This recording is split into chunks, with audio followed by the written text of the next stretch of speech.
ममता बनर्जी जी एक बहुत ही जुझारू अनुभवी पुरानी नेत्री हैं। अभी जो बयान है निश्चित रूप से निराशाजनक बयान है हम सभी गठबंधन घटक दलों के लिए। जब देश में ईदी अमीन सरीखे लोगों का शासन हो, वैसे में इस देश को बचाना आवश्यक है और ममता दीदी भी समझेंगी इस बात को। हम लोग तो पूरी तरह से चट्टानी एकता के साथ इंडिया गठबंधन के साथ हैं। निश्चित रूप से वो पुनर्विचार करेंगी। जो अंतिम फैसला होगा वो इंडिया गठबंधन के पक्ष में होगा। जननायक हमारे महानायक कर्पूरी ठाकुर जी को भारत रत्न, हाँ ये अलग बात है कि ये 10 साल बीत गए इस सरकार को ये निर्णय लेने में। अब चुनाव सामने आया, राजनीतिक जमीन खिसकती हुई नजर आई तो कर्पूरी ठाकुर जी याद आ गए। शिबू सोरेन इस देश के सबसे बड़े आदिवासी नेता, पूरे विश्व में जिनकी पहचान है, दिशम गुरु शिबू सोरेन, आज उनको भी अब भारत रत्न की उपाधि से नवाजा जाना चाहिए। चट्टानी एकता की बात करने वाली इंडिया अलायंस को पहला झटका मिल गया है। एक तरीके से कहें, ममता बनर्जी ने ऐलान कर दिया है एकला चलो का। उन्होंने कह दिया है कि बंगाल में हम सारे सीटों पर उम्मीदवार देंगे और लड़ेंगे। गुस्सा में हैं कि कांग्रेस राहुल गांधी की यात्रा को लेकर कोई औपचारिक या शिष्टाचारिक जानकारी भी नहीं दी। यहाँ झारखंड में भी जो दमखम के साथ कहते हैं कि हमारी चट्टानी एकता है और आगे भी बनी रहेगी, वो जेएमएम के प्रवक्ता हमारे साथ मनोज पांडे जी हैं। मनोज जी, पहला सवाल, चुनाव अभी आया ही नहीं, पहले ही आप लोग का किला ढहना शुरू हो गया। देखिए, मुझे पूरा विश्वास है ममता बनर्जी जी एक बहुत ही जुझारू अनुभवी पुरानी नेत्री हैं। अभी जो बयान है निश्चित रूप से निराशाजनक बयान है हम सभी गठबंधन घटक दलों के लिए, लेकिन निश्चित रूप से वो पुनर्विचार करेंगी।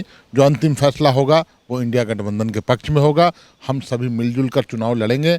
उनको भी इस चीज़ का आभास है कि सत्ता परिवर्तन आवश्यक है इस देश में और उसके लिए उन्होंने मुझे लगता है उनकी भूमिका बहुत महत्वपूर्ण रहेगी और आने वाले समय में हम उनके सकारात्मक निर्णय का प्रतीक्षा कर रहे हैं और उम्मीद कर रहे हैं निश्चित रूप से वो पुनर्विचार करेंगे। लेकिन दीदी को जो जानता है वो तो जानता है कि जो स्टेटमेंट दे दी दीदी उस पर अडिग रहती हैं।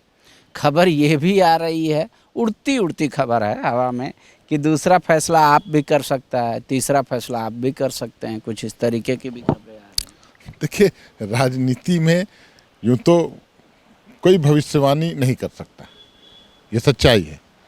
लेकिन मौजूदा परिस्थिति में जब देश में ईदी अमीन सरीखे लोगों का शासन हो, वैसे में इस देश को बचाना आवश्यक है और ममता दीदी भी समझेंगी इस बात को।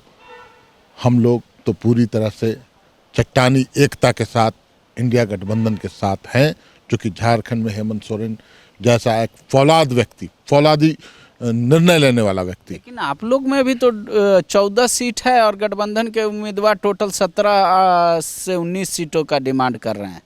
ये होता है पांडे जी, आपस में बातचीत होता है, दावेदारी होती है, विमर्श होता है, लेकिन लास्ट में विनेबिलिटी फैक्टर पर चर्चा होगी, कैंडिडेट पर चर्चा होगी, किसका जनाधार कहाँ मजबूत है इस पर चर्चा होगी और अंततः निर्णय होगा। निर्णय आला कमान करते हैं और आला कमान जो भी दल के हों वो सोच समझ कर निर्णय लेंगे। जो भी वो निर्णय लेंगे हम सभी घटक दलों को मान्य होगा। बगल का पड़ोसी राज्य बिहार हमारा, वहाँ भी नीतीश कुमार अभी इन दिनों मोदी की इतनी प्रशंसा कर रहे हैं कर्पूरी ठाकुर जी को, जो भारत रत्न का अवार्ड मिला उसके बाद से। आज कार्यक्रम भी जदयू का अलग हुआ, बिहार में आरजेडी का अलग हुआ, भाजपा ने अलग किया, यहाँ के भी नेताओं ने कर्पूरी ठाकुर को जाके माल्यार्पण किया। तो अब तो बहुत सारी समीकरण चुनाव से पहले लग रहा है कि स्वर बदल रहे हैं, सोच बदल रही है, लोगों का विचार बदल रहा है। देखिए, हम लोग उस मत के मानने वाले हैं कि कोई भी सरकार हो, हमारी विरोधियों की सरकार भी हो, अगर निर्णय अच्छा हो, फैसला अच्छा हो तो स्वागत करना चाहिए। निर्णय अच्छा था, बिल्कुल हम लोग भी स्वागत करते हैं।